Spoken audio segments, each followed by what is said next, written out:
On le sait, la Grande Terre est riche en métaux. Les plus répandus, le nickel, le cobalt, le chrome et le manganèse. Présents naturellement dans l'environnement, l'activité humaine, notamment minière, a augmenté sa présence aux quatre coins du pays, que ce soit dans l'air ou dans l'eau.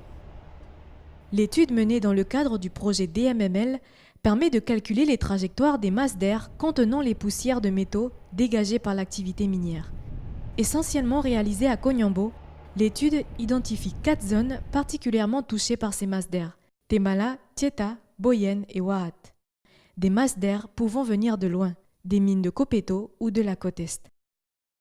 Pour identifier ces zones, les scientifiques se sont basés sur les vents et sur l'état des lichens, un champignon ayant tendance à concentrer notamment les métaux lourds dissous dans l'humidité atmosphérique.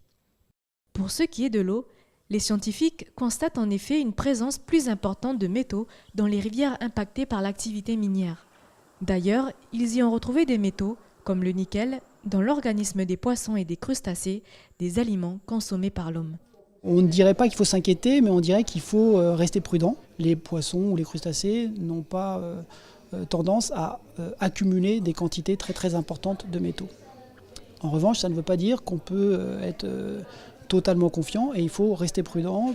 Mais autre voie de contamination par l'alimentation, les végétaux. Un sujet de recherche qui devrait être étudié par l'ADEME, l'Agence de l'environnement et de la maîtrise de l'énergie.